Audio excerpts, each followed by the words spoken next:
Alright, well, good evening. My name is Kason, and today I'm going to be teaching you guys about constructors in Java. So first off, what is a constructor?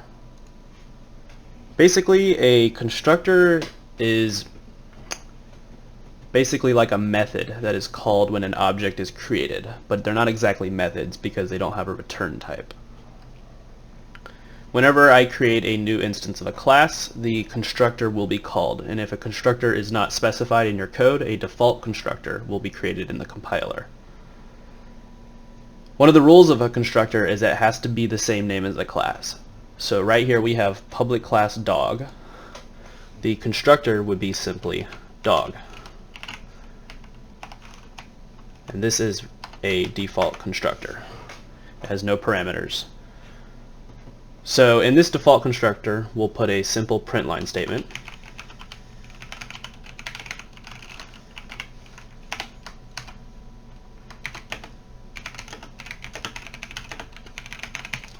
Basically what this does is when a new instance of a dog, a new object, dog, is created, this constructor will be called. So let's see that in action.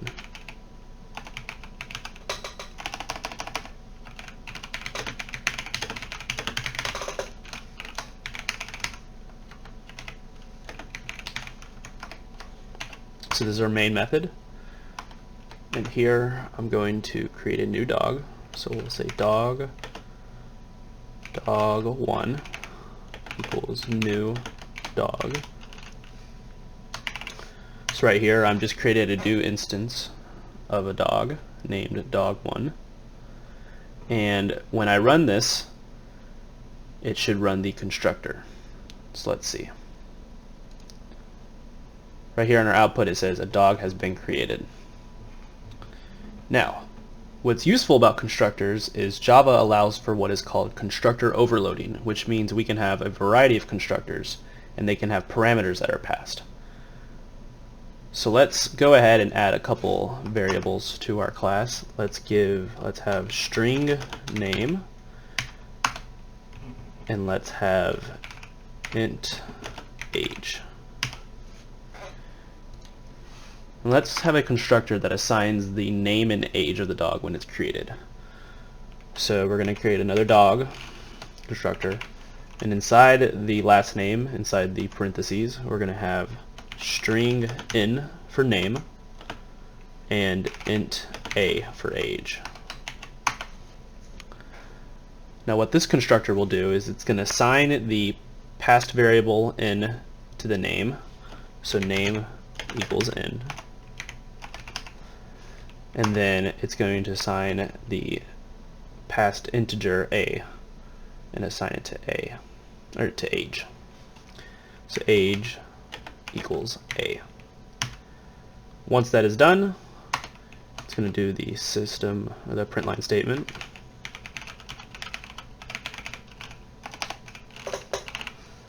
And this print line statement will say a dog has been created with the name. We're going to concatenate the two variables, the name and the age.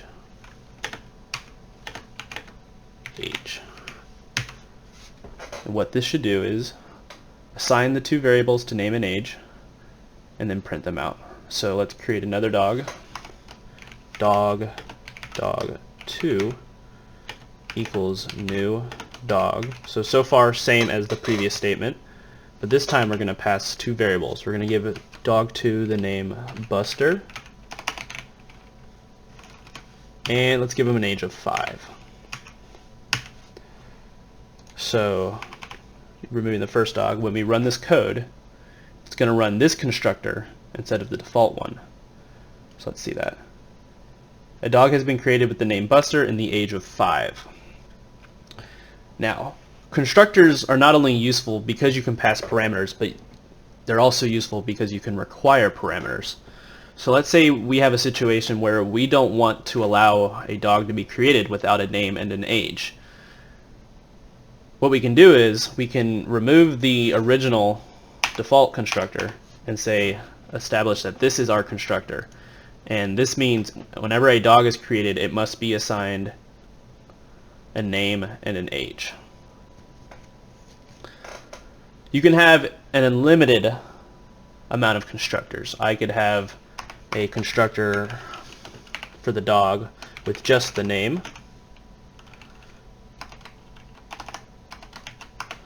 I could have one for the age.